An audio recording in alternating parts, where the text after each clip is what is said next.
into those lives. Hence, we have neighboring care points whereby we feed children at least a meal a day.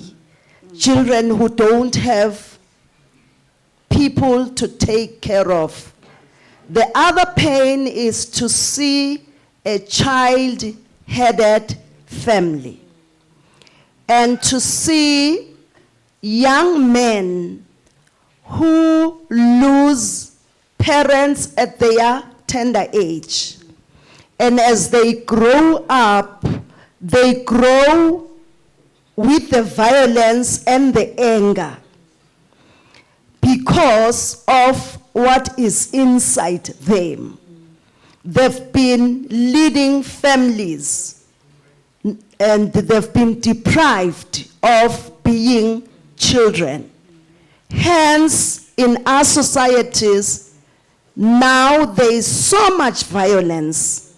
And if you try and search what is happening, it is coming from within because these children were not mentored. And sadly, when we grew up, we knew that a child was for a community. But nowadays, we've got child-headed families. Some of these children are suffering because of relatives who are supposed to be protecting them, but relatives who have grabbed their belongings. And these children are living with anger. Hence, abuse is escalating. Thank you. Thank you. Bishop Rose. Truthfully, one thing that pains me in Africa is the prevalence of gender-based violence, the rise. And what even adds more pain to me is the way that sometimes the church perpetuates. Because sometimes the way we use the Bible to perpetuate violence against, both women and men, but more so towards women. Because sometimes we read the Bible with cultural lenses and interpret it that way, and without realizing, perpetuating, this violence. It pains me. And hence why we today are wearing black, because we are standing, Thursday is a day for black, and here at St. Paul's University is the day we are standing with, and we're saying we want a world without rape and without violence.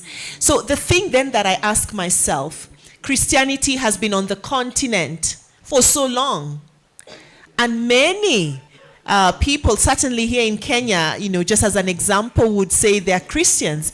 But why is there so much? What is it? Is it that what's wrong with, is it our theology that's wrong, or what's wrong?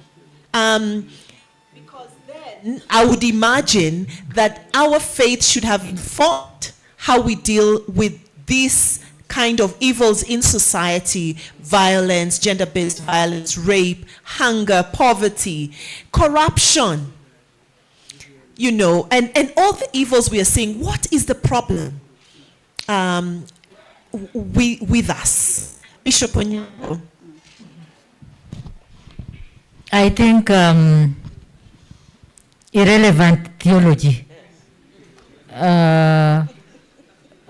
Canon Banana said that in Zimbabwe there was evangelism and people wrote Jesus is the answer, and there was a question there: to which problem? Most of our theology is not contextual, and I think that is what we are now grappling. I think in most of our theological education we are trying to be contextual, so that we are dealing with the real issues.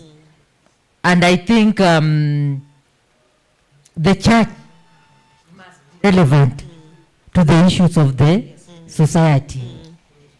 In our theological education, in our preaching, we must really address the contextual issues. instead of pretending. And I think one of the things our churches really love evangelism and not teaching. And I think we need to be a teaching church. Wonderful. A quick one. One of our former late presidents, Moy, used to say, "Bad politics, bad life." Now, again, from one study is that whereas Christians, African Christians, recognize the place of politics in society, we are also very ambivalent when it comes to matters of politics. So I want to hear one voice. I don't know whether we should go to the soldier. How should the church engage with matters of politics, and how can we make our faith more relevant and practical in the political sphere?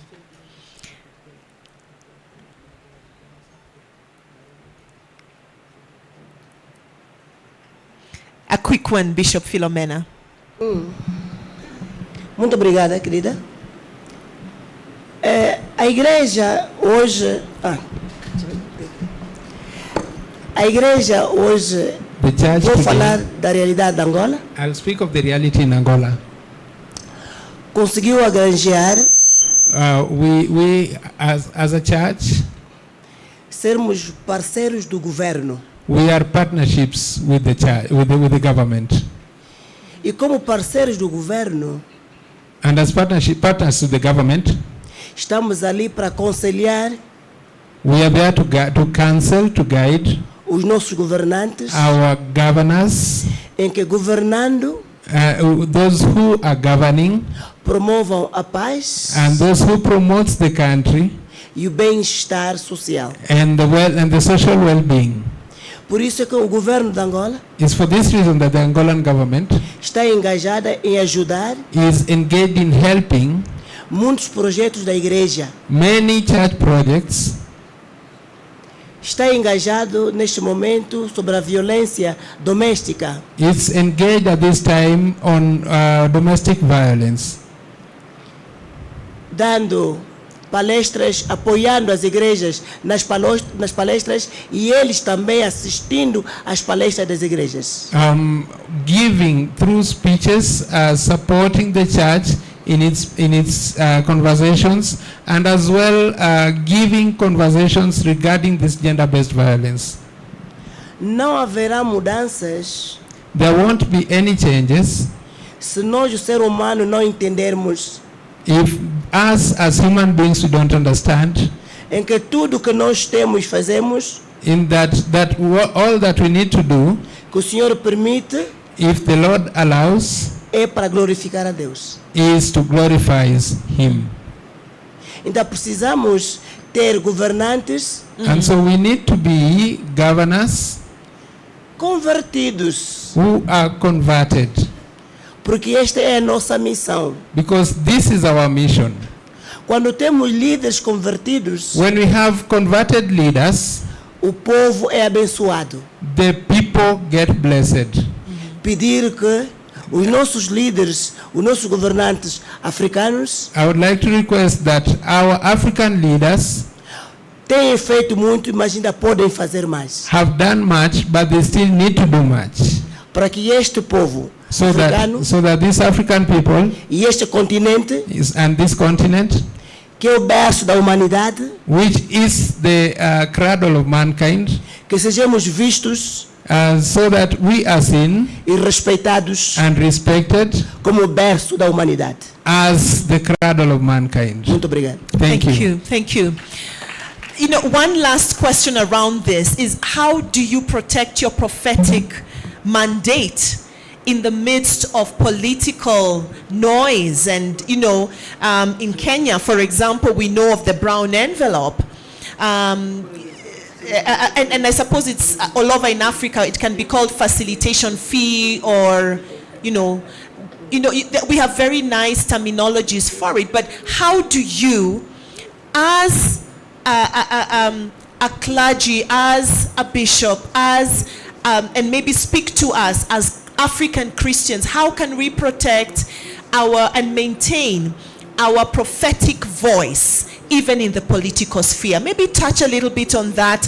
On the chat online, somebody has said, because of you six, we now can begin to think about more women presidents. So you may know that within us here, there could be political ambitions among the ladies. So speak to us. How do I protect my prophetic mandate as a Christian in politics? Any of us can pick that, and then we move on to something else.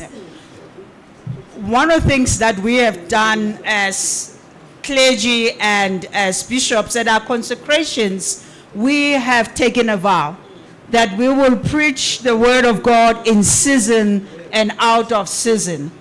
And one of the things that it is said at our ordination, that this calling, it is a great joy, but a weighty responsibility. So when then we forget that and sacrifice our prophetic voice at the altar of convenience, we have nothing more to say. And I think it is not just selling it, it's sacrificing the conscience that we have. If in our sacred text, when the king will be a king, but there will be a prophet to tell the truth, and tell the truth that the king does not want to hear, why can't our churches and our bishops be that prophetic voice to those in leadership and say, thus far the Lord is not happy with what you're doing? So being bribed, being tempted, I think there's a God we need to account. So, and I don't know how we sleep well knowing we have stolen from the people of God. Yeah, yeah. Maybe just to add, whether you're a priest or a bishop, if you're a Christian, make sure you stay connected to the superpower. You lose the connection, you have lost it. So you make sure you stay connected. That is why we always speak about spiritual gymnastics. Being a bishop doesn't mean now you don't pray. Now you don't consult to the one who has called you to where you are. So what has caused all these envelopes and everything? We are no more connected to the superpower. And once you move away from God, know one thing, something is going to substitute God. Can we appreciate that? Africa has the youngest population in terms of age group. Over 70% of our population is below 30. What vision do you have for our young people? We have many who are coming up. They're coming into different spheres. What would you say to them? And what should they be thinking about in a world that is wired, in a world that is a small local village, in a world, a postmodernist world, where apparently anything goes and anything is supposed to be accepted? What would you say to these young people? I'm the licensed bishop of young people in Southern Africa. So if I don't say anything on that, I'm sure they will be tweeting something about me being out of a job. That I didn't do things. One of the things is that I think we live in a rapidly changing world where everything has to be instant. And that kind of a world doesn't satisfy us for a long time. We have heard of this, and I know that when I pray for patience, God brings trouble. So I'm very strategic on how I put patience in my prayers. But that's the thing that I think I ask for our young people. We cannot hurry life. We cannot hurry to have the latest of this or that. Our lives have to be anchored and have meaning. And so we, in ways, and other people have said, we need to go back to basics. When our children, it doesn't matter where in the continent, are being babysat by DSTV or other cable TVs and our phones, how do we get to talk to them?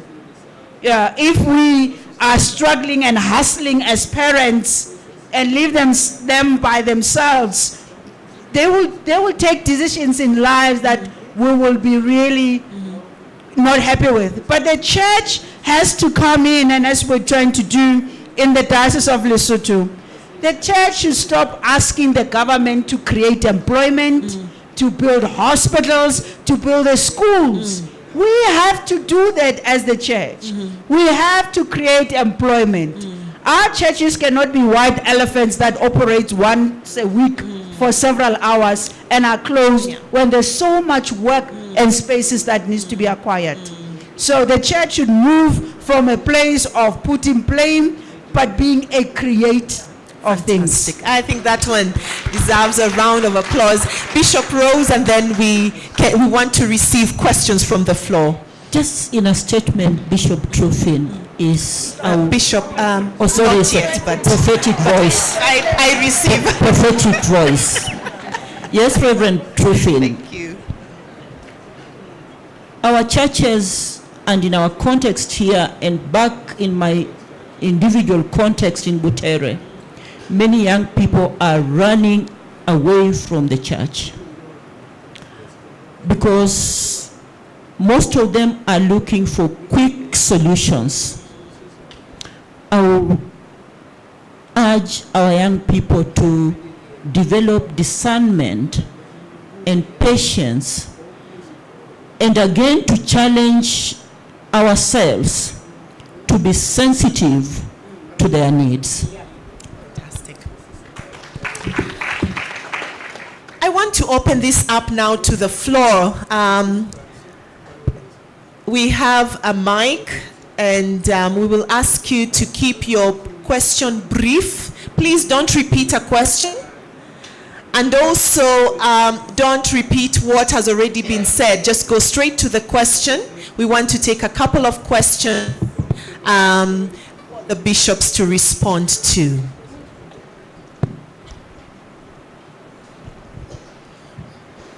Thank you so much. Thank you so much, the African Six. We are really, really excited. We are really motivated. My question is, as bishops, how are you preparing, or rather creating space for the other young women and other women to take up leadership in?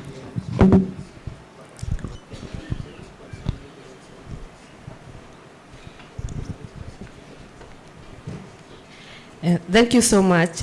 We appreciate the milestones of having the Africa Six in our midst.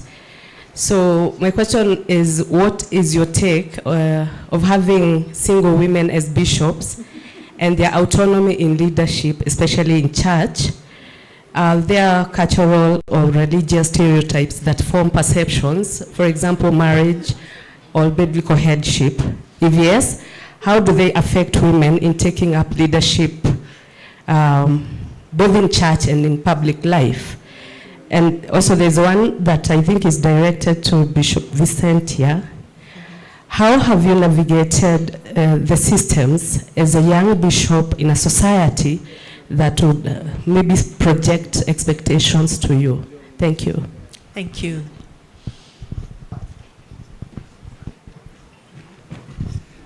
Thank you so much. I'm glad to be part of this moment. My question is on the politics of naming. From yesterday, there's been a struggle, and I see two struggles. People to go to a colonial and masculinized title of Lord Bishop, or the second struggle to be gender blind. That you are not women, you're just, yet we know that your realities as women bishops are different from realities of men bishops. How do the Africa Six want to be named as we move forward? The second one is the question about presence and perspective. We know the Six are present, but matters of perspective where they are present. For example, other provinces have refused to accept consecration of women. What does your presence mean in terms of shifting those perspectives? Thank you. Thank you. That will be Bishop.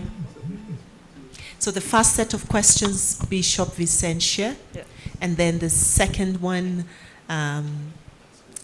Bishop Onyango. So you can handle the women, Bishop Vicentia, and then... I'm speaking on behalf of all single women bishops in the world. As I said. And I said it, and I'll continue to say it. Marriage is a vocation. It is a calling. I haven't had the call yet. When it comes, I shall do as God asks me to do. Yeah. I am single by choice, not circumstances. So those are the things. And I think tying with being young is, and I don't know, God has one of those ways of sense of humor that we have seen in Bishop Emily's life. That amongst the questions in challenging any positions of authority that the church has asked me on, the thing of, but she is too young. I'm not sure when Jesus could ask tough questions at 12. When you're 30-something, what is young? And young on whose terminology and space? And I think that has been the problem, that we have used all sorts of manufactured excuses to close the door for others. And so we are in here, young, single, beautiful, attractive, and all sorts of things, to open the doors. I don't want to open the door only. I want to take the hinges off the door so that it never closes again.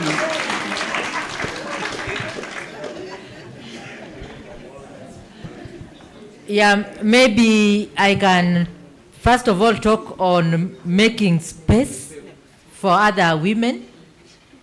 And I think that is one of the issues we've been grappling in when we are here, because 6 is too small for this continent.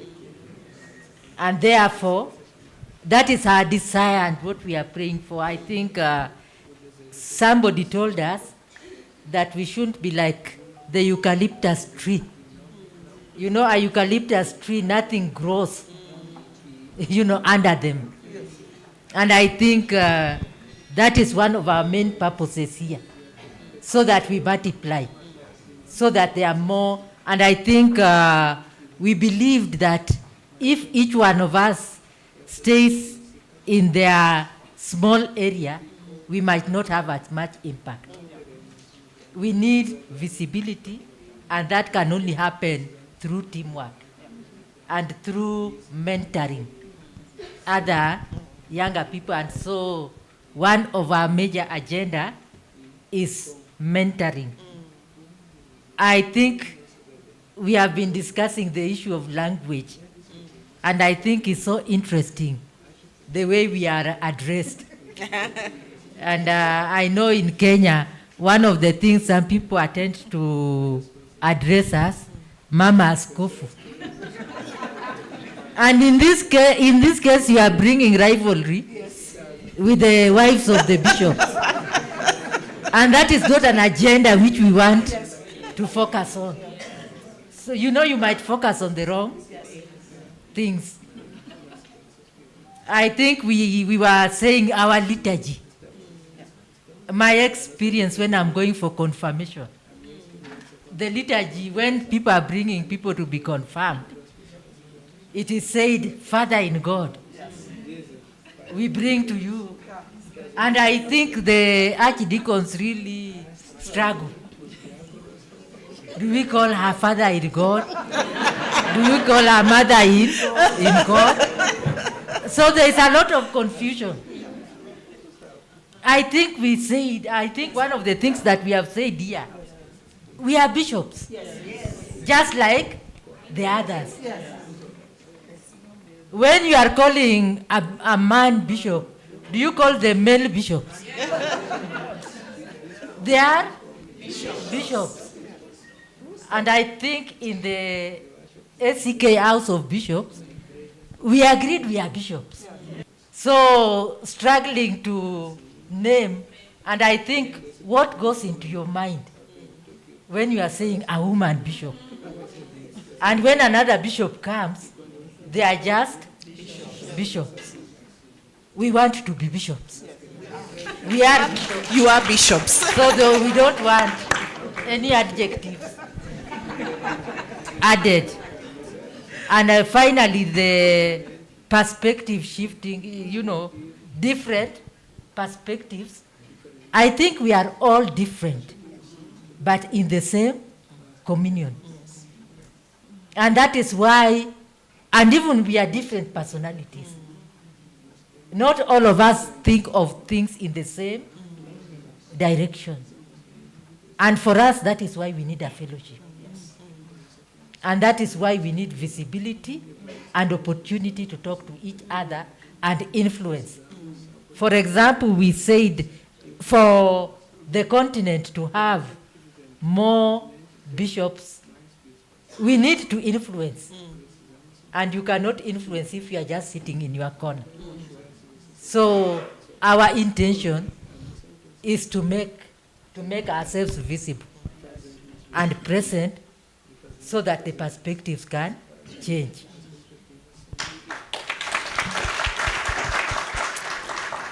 Let's get final questions on this. Wow. I don't know if we will finish the questions.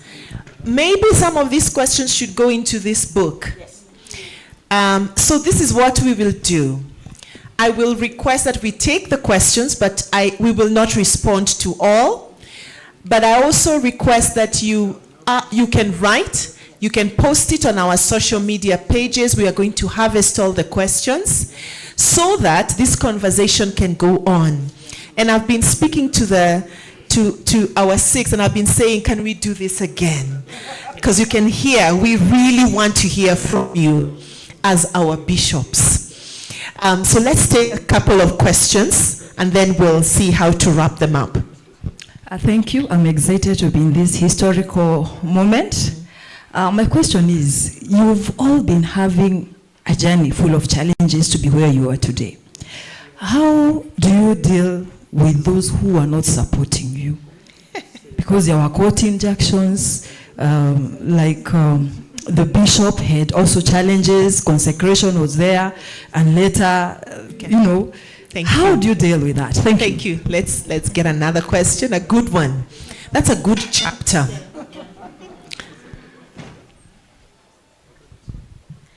Thank you very much. My name is Reverend Dr. Lydia Moniki.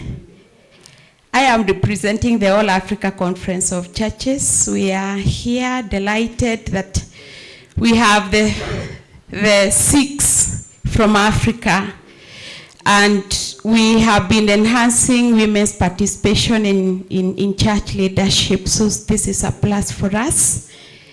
And mine is, I think, a recommendation, as Bishop Emily has said.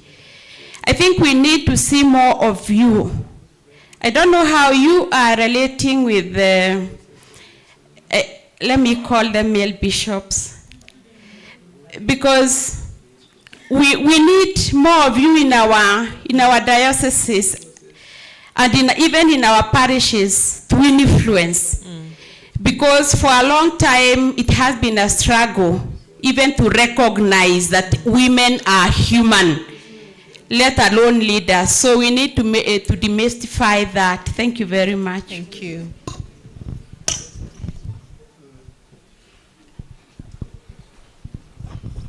Thank you, Reverend Dr. Lydia. Father Opuka. Thank you. Good to see you. Thank you. I just want to declare my interest. I come from Diocese of Butere, and I'm so happy my bishop is here. My parish is Emanyala Parish. Now, one, in order to free the oppressed, you need to free the oppressor. Now, men have been at the forefront preventing women from taking roles in leadership. Now, for this reason, if you look at the women who have been bishops, including Bishop Emily, there was a man bishop who was liberated enough to come forward and do the needful. In fact, Bishop Okulu ordained Reverend Emily against all the opposition. Now, Professor Mo was talking of, is there a way in which we can include these men who are bold enough to stand for women, so that other men can also copy? Professor Mombo talked about the Africa 6, but we have also the Africa 1. And the Africa 1 is Bishop Elena Wamkoya, and who is my neighbor in Moisbridge, and that's where she's buried, and I even attended her funeral. And I knew her personally, more so when I was in Mozambique, and she used to make for me kamarao. Now, is there a way in which we can have a sort of a celebration in her home church, St. Mary's Anglican Church, headquarters in Moisbridge? Because that is where the husband attends, and I also sometimes go there to attend service, so that we do not forget her. Asante. Thank you. Thank you. Thank you. Thank you for those recommendations. I want to go, okay, looks like there are more questions, so we'll pick all of them, and then we'll get a final word from the bishops. Final parting shot. So we'll come. Thank you very much. Congratulations to the Africa 6. I was lucky to attend the consecration of Dr. Emery during the lockdown. I was actually locked out. When I came to Nairobi, I was arrested because of the lockdown coming from the consecration. That's beside the point. In the Anglican Church, actually in the Anglican Communion, we have two competing strands. We have the GAFCON and we have Lambeth. I was able to follow the Bishop of Lesotho sermon on the opening session of the Lambeth conference, which I was not able to attend. They denied me a visa. Nevertheless. As the 6 of you, where do you follow? Where are you? Are you for GAFCON? Are you for Lambeth? And when you put the competing forces, where does that leave the provinces of Nigeria and Uganda, which has not yet ordained women? Actually, Nigeria only ordained women up to deacon level. Where are we? And what is your input into that? Thank you very much. Thank you. There's a hand, two hands. Please go to the question. Yes, that's what I'm trying to do. I think my question is a little bit related to the challenges you talked about, which we are facing in Africa. Here in Kenya, every year, we get a very high record of teenage pregnancies, girls who are giving birth when they are doing exams. And it's a major barrier to girls realizing their full potential and reaching to the levels that you have reached. How can such issues be addressed, especially through you as the beacons now out there for the society? Thank you. Another societal problem. Final 3 questions. Just questions. Oh my. Okay. Thank you. My name is Boaz and I have 2 questions. Number 1, to our 6 bishops. What is the fate of GAFCON in the Anglican Communion? And number 2, what are the practical measures that perhaps the 6 of you have initiated at the GAFCON level on the issue of consecration and enthronement of women bishop? I would really appreciate if I hear some of the practical measures that are intended or initiated or intend to have. Thank you. Thank you.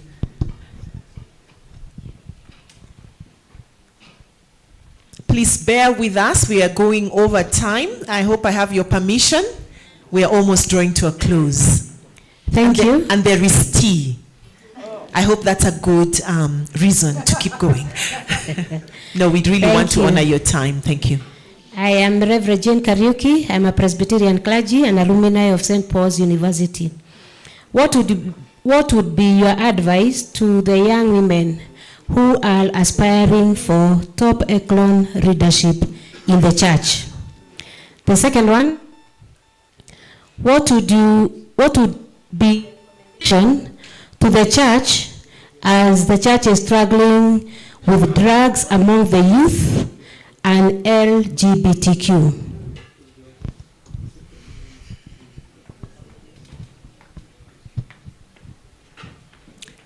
I know there was a hand up there. Okay. Maybe you can come slightly nearer so that we take the questions together. My name is Koi Kingatwa from ACK St. Philip's Devoro. My question is, as the Africa 6, what are you doing to encourage the balance and participation of both the young and the older women, especially in Mothers Union? Thank you.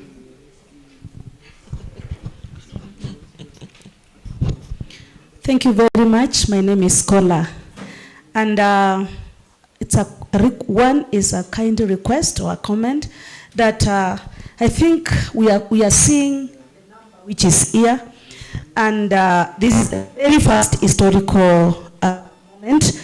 We request kindly if we can have more of this, and especially not one day, a conference probably of more than 2 days where we can pour out our feelings, our questions, and they are answered. Thank you very much. And the second is a question. Okay. The second is a question. In the House of Clergy and also the House of Bishops, there's a question which has been going that it is like you are our children, the children of the bishops. Some people think that they are also called, and so, they don't, it's like they don't need to be children, both the children of the bishops and the children of the clergy. So probably a question and advice to the congregation, because they are the ones who think the children of the bishops are angels, the children of the clergy are archangels. So, thank you. Thank you, Canon. Final. My name is Alfred Nyamu, a student of Peace and Conflict. My question is concerning church and governance. And corruption has become so rampant, and I think it is an issue of ethics and morality. What is it that the church can do to instill ethics and morality in our societies, so that this menace which is eating up, or rather destroying our country and continent, we can address it? What has the church to do with this? Thank you.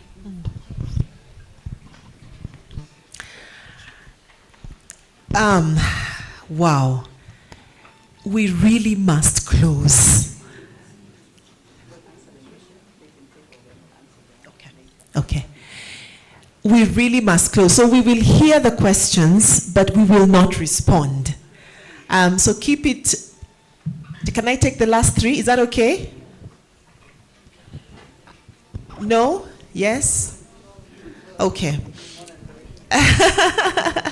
We really need to close.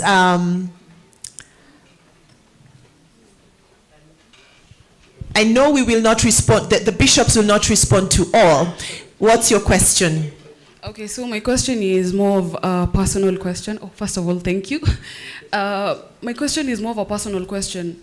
At what point how do you manage your relationships, your social relationships, your relationship with your children? As I've heard, you have families. How do you manage your relationships? Because at some point, you're also a leader. At what point do you stop? Because I'm aware that there are leaders in the church who you don't know where to stop or where it ends, because now you're a parent. You don't know where you become a bishop. Okay. And when you get into the house, you are now a mother or a father. Okay. Thank you. My name is Mary. I just wanted to Matthew chapter 9, verse 37 to 38. Jesus said that then he said to his disciples, "The harvest is plentiful, but the laborers are few. Therefore, pray earnestly to the Lord of the harvest to send out laborers into the harvest." I was just, actually, the 6, we are glad that you're here. Yeah. How might we just engage? You can go on. To make sure that we have more of you, so that you can, the social issues that we are having, because I know women are very influential. Yes. Because they actually carry life. And people listen to them. Thank you, thank you. And when you come to the government also, how are you planning to put this government on toes so that some of the things that are happening cannot go on? Thank you. I am Mary from the Diocese of Butere. Thank you, thank you, thank you, thank you. Final question. This is not like preacher's closing, this is like the final one. Hi everyone. Good evening. Good evening. My name is Irene, a great mentee to Reverend Truffy. Hi Reverend Truffy. Hi Irene. Thank you so much. My question is based on Isaiah 32 verse 8. A noble person make noble plans, and by noble deeds they stand. To Bishop Emily, what are some of the noble things that you did before you received the limelight and the recognition, and what are the ways you make yourself to navigate into the mastery? Thank you. Thank you. Thank you very much. So this is what we're going to do. I'm asking every bishop to make your final remark. It can be an advice to an upcoming, a young leader, or it should, or an advice to the existing leadership, irrespective of the spheres of life they are in. One thing only, as you make your closing remark, feel free to respond to one question if it is relevant and you have one short answer before we bring this to a close. Thank you so much, Reverend. My final comment would be, people of God, we should know that God calls. Yeah. And God calls us into different places of influence. And God needs people who will answer. You need to be ready for that. For those who aspire to be leaders, equip yourself, have the capacity. Don't focus on leadership. Focus on God, who grants wisdom to leaders. Thank you. Thank you. Leadership is not a popularity contest. If you want to be loved, do not lead. As they say, go and sell ice cream. Everyone will love you. And this comes into the distractions and everything else, that if you are in it to be loved, every little thing that one doesn't approve of what you say or do, you will sulk for a lifetime because you want to be loved.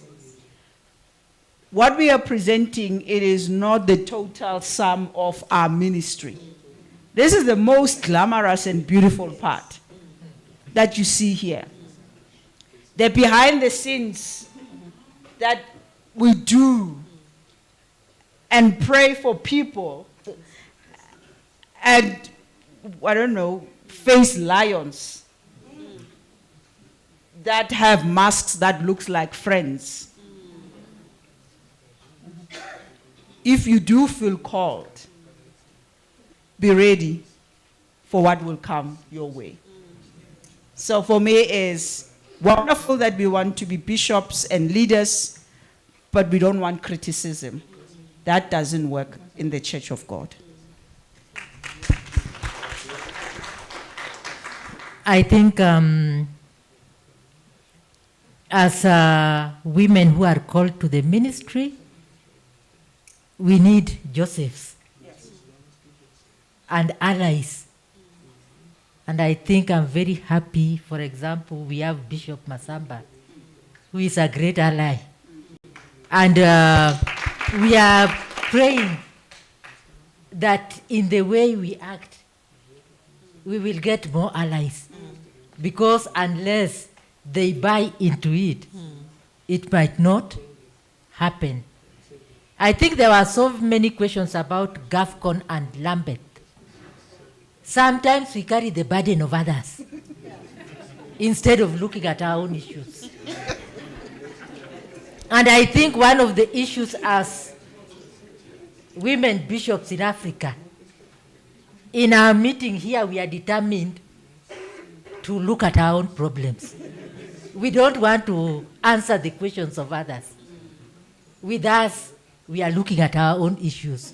So anyone who wants to relate with us will relate to us on our terms. Not us going to talk to them on their terms. So whether Lambeth or GAFCON, if they want to relate to us, they'll relate to us on our terms.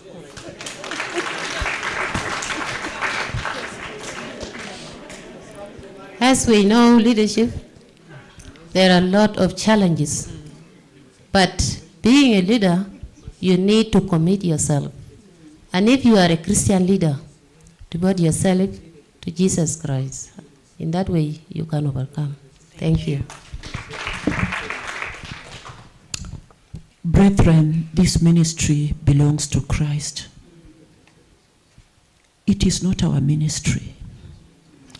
Constantly ask ourselves, what will Christ do? Thank you. Thank you.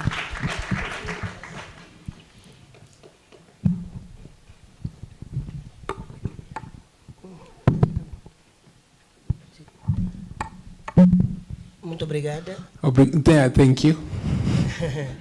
Dizer que aos meus jovens aqui presentes, I'd like to say to the young people here present, temos muitos jovens na Bíblia que foram chamados na vossa idade ou menos a servirem a Deus. we have so many young people in the Bible that were called at their young ages to serve God. Estejam atentos às vossas vocações e vosso chamado. Be alert to your invocations and to your calls. E tenham sempre atenção que a nossa matriz é a matriz africana. And always have it in mind that we have an African root. Somos africanos hoje. We are Africans today. Seremos africanos amanhã. We'll be Africans tomorrow. E seremos africanos eternamente. We'll eternally be Africans. E dizer-vos que eu, vossa bispa, And so I tell you, as your bishop, sou eternamente aluna. and I'm forever a student. Porque o Mestre Espírito Santo me vai ensinando todos os anos até a consumação dos séculos. Because the Holy Spirit will keep on teaching me until the end of ages. Thank you. Thank you. Ladies and gentlemen, I think we owe a round of applause, a standing ovation for our Africa 6. Thank you, bishops, for sharing with us so authentically. Thank you, thank you, thank you. Thank you. Thank you for your authentic conversations and for your wisdom.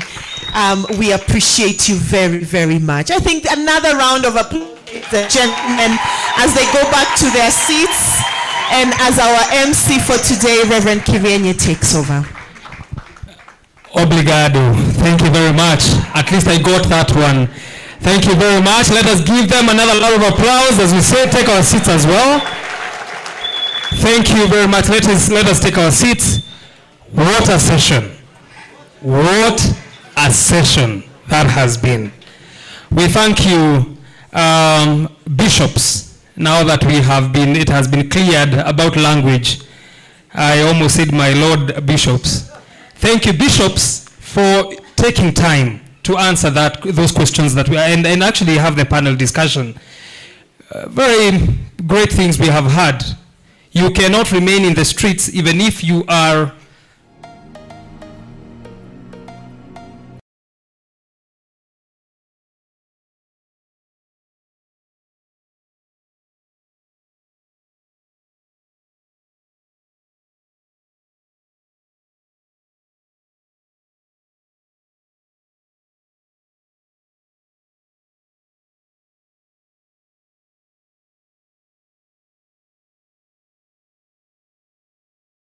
Don't be afraid to try it out.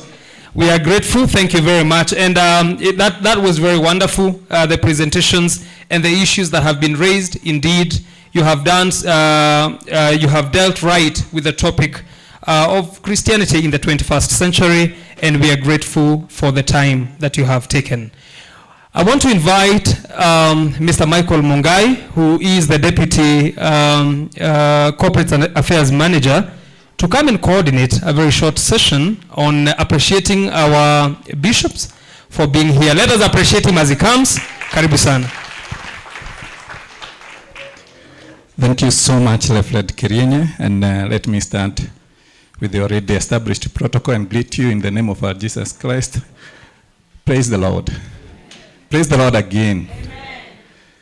It's a great joy to be here this evening as we listen from our bishops. I believe that we have been blessed and we have been educated. We are different from the way we came in here. And even as we go out, I know we will go with a different agenda. What I'm happy for most is that I know here at St. Paul's University we have women fellowship. And at times they challenge us, and when we see them very, very happy and coordinating the event so well, and even in this event they have been in the forefront in planning, we know they are very successful. And you know, when men are, yes, I can hear that. Let's hear it much better. You know, when men coordinate their events and they are successful, we are told that behind every successful man there is a woman. Now you can imagine if our women are that successful, how our men are. See, they are even more successful. Okay, I can hear, okay, yeah. That is how we are. Anyway, because of time, allow me to go to what I have been told to do. We want to appreciate all those who have been able to participate here, and especially our bishops. You know, there is a saying that says that God has two dwellings. You know it? One in heaven and the other one in? Are we together? And the other one in a thankful heart. So we are very thankful to all of you for coming. And because I know a vote of thanks will be moved, for us we want to appreciate you with very small things, tokens of appreciation, so that even when you go back to your countries, at least you will go with something from St. Paul's and from this community that is here. So allow me to invite 3 different groups that will be giving the appreciations. In less than 5 minutes we'll have finished. And I want to start with the Bible Society of Kenya, BSK. I believe they are here. They had a presentation. So you will take 2 minutes. Then after that, SPU Women Fellowship, please be preparing also to come and make your presentations. And then after that, we are going to have presentations from the university. So Mr. Thomas Dalao, if you can just make one comment and then present your gifts. Praise the Lord and good afternoon. All protocols observed. My name is Thomas Tarao, and it's my joy and delight to be here. When women come together, they do great things.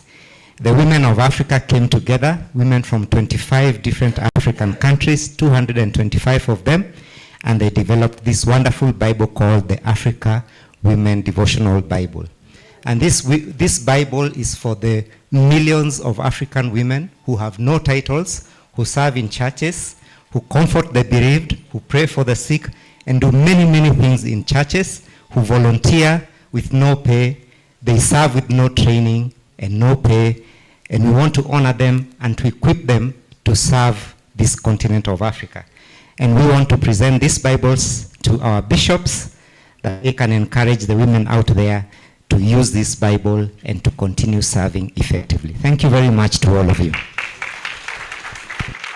Thank you so much, Mr. Dalao.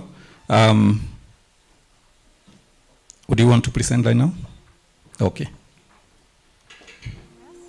So bishops, we will request you actually, if you can come and start here.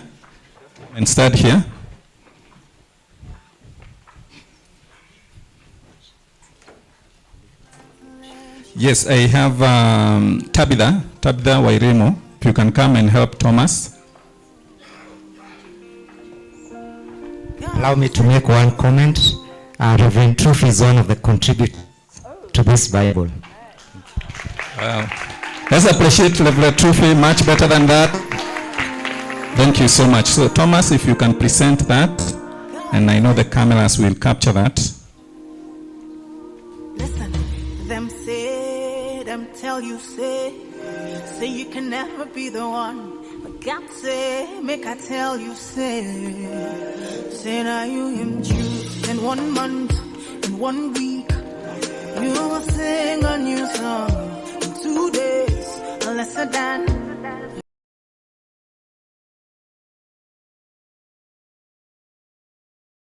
Them much better than that. That you still remain there standing, so that Karen.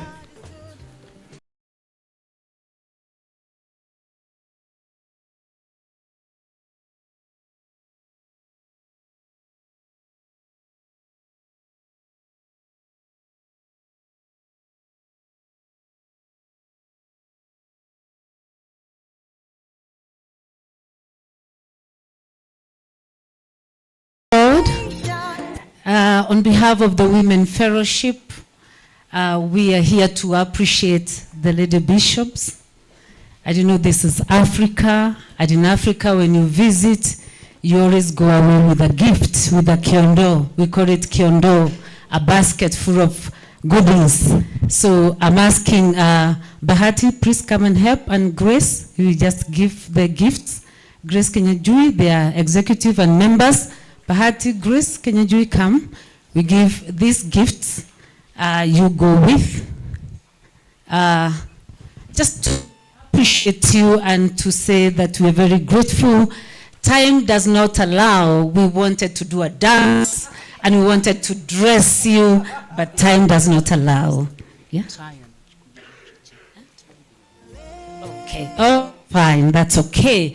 Now, these ladies here want to dress you and tie you around with these gifts, so then we can say, indeed, you have been to Kenya, and you have been to Kenya St. Paul's University, and the women have embraced you, and we have done great things.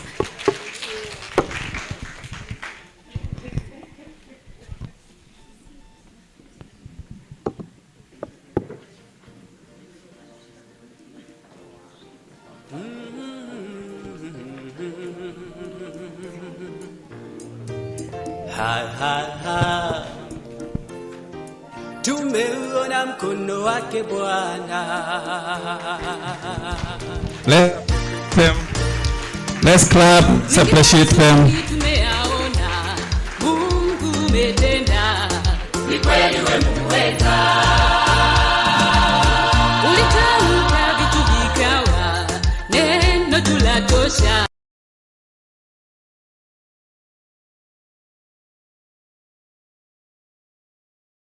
Dr. Karanja here, he has been working with them.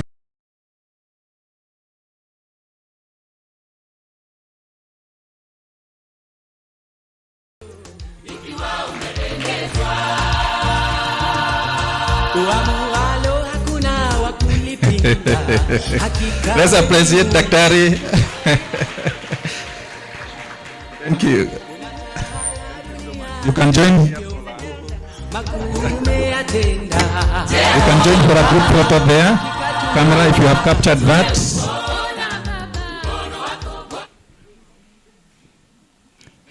You're good? Okay, thank you so much. So, women, bishops to remain. Bishops to remain, and even as we do that,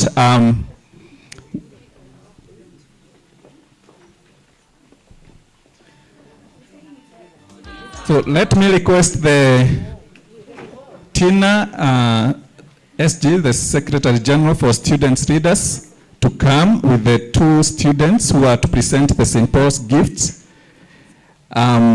We are going to request, I know they are usually done by the Vice Chancellor, so I'll still request the Vice Chancellor to come here. But for this time, You know, we were told that we need to, for these blessings to come down to the ladies. I'm sure you want more bishops. So we want our students who are ladies to present these gifts.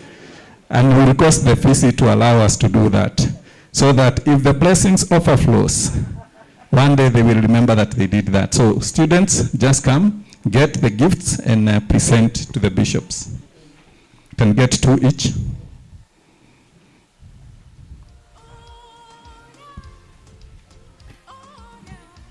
Let's appreciate them even as they do.